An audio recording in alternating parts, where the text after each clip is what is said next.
바이블 GPS 제74일입니다. 성경을 읽는 바른 자세.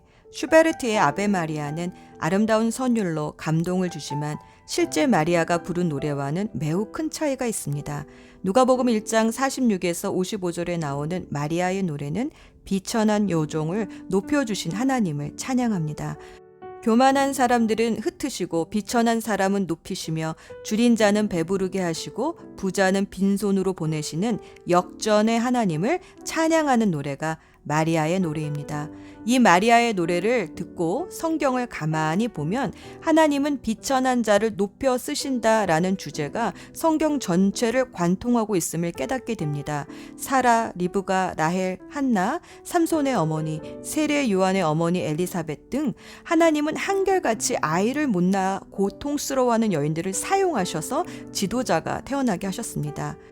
또 가인보다는 아벨, 에서보다는 야곱, 아론보다는 모세, 요셉도 11번째 아들이었고 다윗도 막내였습니다. 이렇게 집안에서 우대받는 장손이 아니라 꼭 둘째 아니면 아들 취급도 못 받는 사람들을 사용하셨습니다. 이스라엘을 택하신 이유도 신명기 7장 7절에서 모든 민족들 중에서 가장 약하고 수가 작기 때문이라 하셨습니다. 예수님의 족보에 나오는 여인들도 청상 과부였던 다말, 창녀 라합, 이방 여인이면서 과부였던 룻, 우리아의 아내로서 다윗의 아내가 된 밧세바 등 한결같이 과거가 복잡하고 사연이 많은 여인들이었습니다. 기독교 역사를 보아도 로마 초기에 주로 예수님을 믿었던 사람들은 인구 조사에도 끼지 못했던 여인들과 노예들이었습니다.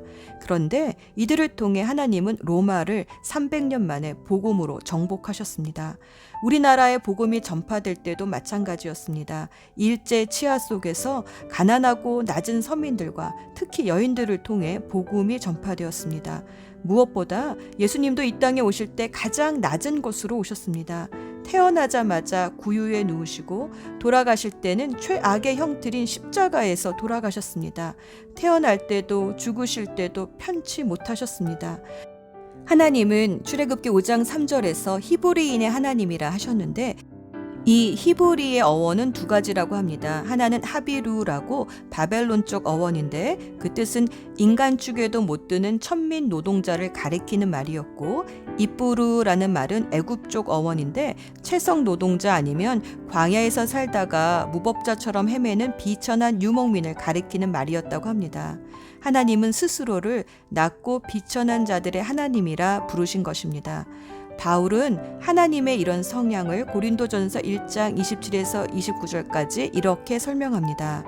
그런데 하나님께서는 지혜 있는 자들을 부끄럽게 하시려고 세상의 어리석은 것들을 택하셨으며 강한 것들을 부끄럽게 하시려고 세상의 약한 것들을 택하셨습니다. 하나님께서는 세상에서 비천한 것들과 멸시받는 것들을 택하셨으니 곧 잘났다고 하는 것들을 없애시려고 아무것도 아닌 것들을 택하셨습니다. 이리하여 아무도 하나님 앞에서는 자랑하지 못하게 하시려는 것입니다. 하나님은 낮고 겸손한 사람을 사용하시든지 아니면 낮추어서 사용하십니다. 성자 예수님은 인간을 구원하기 위해 스스로 낮아지셨습니다. 세상에 이런 신이 있을까요? 사람의 머릿속에서는 결코 이런 신을 상상할 수도 만들어낼 수도 없습니다. 영원부터 영원까지 실존하신 하나님은 바로 이런 분이십니다. 오늘도 이 하나님 앞에서 스스로 낮아지고 겸손한 마음으로 성경을 읽어봅시다. 오늘의 여정. 어제는 초막절에서 수전절까지 유대와 예루살렘에서 사역하신 후 베레아 지역에 가셔서 전도하시다가 베다니에 죽은 나사로를 살려주시니 이 소식을 듣고 사내들인 공회원들이 예수님을 죽일 계획을 잡자 잠시 에브라임 산지로 피하신 것까지 읽었습니다. 예수님은 에브라임 산지에서 내려오셔서 여리고를 통해 예루살렘으로 들어가십니다. 복음서에서는 유독 앞을 보지 못하는 사람들을 치유해 주신 사건을 자주 그리고 자세히 기록합니다. 맹인들은 눈을 떠서 예수님을 알아보는데 정작 유대인들은 마음의 눈을 뜨지 못해 예수님을 알아보지 못하는 안타까운 상황이 대조가 됩니다. 예수님이 여리고에서 두 눈을 뜨게 해준 바디메오는 성경에서 마지막으로 기록된 맹인 치유 사건입니다. 베레아에서 잃어버린 한 영혼을 찾으시는 하나님 아버지의 마음을 여러 가지 비유로 설교하셨던 예수님은 이제 여리고에서 그 한 영혼을 찾으십니다. 바로 삭개오입니다. 세리장이로 사람들에게 손가락질 받으며 미움을 받았던 삭개오를 친히 불러 그 집에 묵으시며 인자는 잃어버린 사람을 찾아 구원하기 위해 왔다라고 말씀하십니다. 여리고에서는 열 문화 비유를 통해 왕이 맡긴 문화를 잘 활용한 종은 그 상으로 다스리는 권세를 받지만 그대로 수건에 쌓아두었던 종은 있는 것마저도 빼앗기는데, 그런 사람은 예수님이 왕이 되기를 원하지 않는 원수라 비유하셨습니다. 이제 유월절이 엿새 앞으로 다가오고 예수님은 예루살렘에서 가까운 베다니의 나사로 집에 가서 묵으십니다. 나사로 일로 많은 사람들이 예수님을 믿자 대제사장들은 나사로까지 죽이려 했습니다. 이제 주일, 예수님은 나귀를 타고 예루살렘에 입성하십니다. 사복음서는 각자의 관점과 강조점에 따라 기록의 내용이 약간씩 차이가 있었지만 이 마지막 일주일은 모든 사복음서가 집중해서 같은 이야기를 하고 있습니다. 초막절에는 은밀하게 예루살렘에 오셨던 예수님이 이번 유월절 명절을 지키기 위해서는 주일날 나귀를 타고 호산나 찬양을 받으시며 왕처럼 입성하십니다. 사람들은 종려 나뭇잎을 승리를 축하하는 깃발처럼 흔들며 예수님을 환영했습니다. 월요일, 예수님은 성전에 들어가셔서 사고 파는 모든 사람을 내어 쫓으시며 기도하는 아버지 집을 강도들의 소굴로 만들어 버리셨다 꾸짖으셨습니다. 그리고 성전을 허물면 3일 만에 다시 세우겠다 하시며 당신의 죽음과 부활을 예고하셨습니다. 화요일 아침 예수님은 열매 없는 무화과 나무를 저주하시더니 성전에 들어오셔서는 마치 잎만 무성한 무화과 나무 같은 바리새파 사두개파 사람들과 최종 공개 논쟁을 하십니다. 이들은 연구하고 연구해서 칼 같은 질문을 들고 예수님에게 시비를 걸었으나 예수님은 지혜로운 답변으로 이들의 입을 막으시고 시편 110편을 인용하시며 다윗이 메시아를 주로 불렀는데 왜 메시아가 다윗의 후손이냐라는 질문으로 그들을 KO패 시키셨습니다. 예수님의 꾸지름을 들은 지도자들은 대부분은 이를 갈았지만 그래도 그 중에서 예수님을 믿게 되는 제자들이 생겼습니다. 하지만 그들은 사람을 두려워하여 고백은 못했습니다. 예수님을 주로 시인하는 자마다 회당에서 쫓겨났기 때문입니다. 제사장들, 사두개인들, 바리새인들, 율법사들 모두 예수님을 잡고 싶었지만 사람들이 두려워 나서지 못하고 기회만 노렸습니다. 이렇게 화요일 오전 논쟁을 마치시고 예루살렘 성을 나오셔서는 가까운 올리브산으로 제자들과 함께 올라가셨습니다. 사람은 죽기 전에 가장 중요한 말들을 합니다. 예수님도 십자가에 돌아가시기 전에 중요한 말들을 올리브산에서 제자들에게 남기십니다. 그 부분은 내일 읽습니다. 예수 전망대, 요한복음 2장 17절 말씀. 이때 제자들은 주님의 집에 대한 열심이 불처럼 나를 삼켜버렸다 라고 기록된 것을 생각했습니다. 예수님은 십자가의 죽음을 앞두시고 성전에 올라가셔서 작심을 하신 듯 끈으로 채찍을 만들어 양과 소, 비둘기 등 제물로 쓰임 받아야 하는 짐승들을 내어 쫓으시고 돈 바꾸는 사람들의 상을 뒤엎으셨습니다. 유월절을 앞두고 먼 곳의 사람들은 짐승을 끌고 올 수 없어서 성전에 와서 짐승을 사서 제사를 드리곤 했는데 그 짐승들을 내어 쫓으신 것입니다.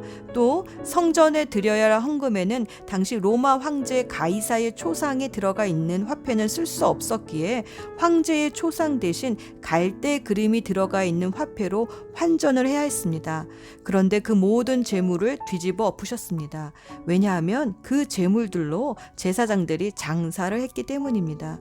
예수님은 홧김에 일을 벌이신 것이 아닙니다. 오래전부터 작심하셨던 일입니다.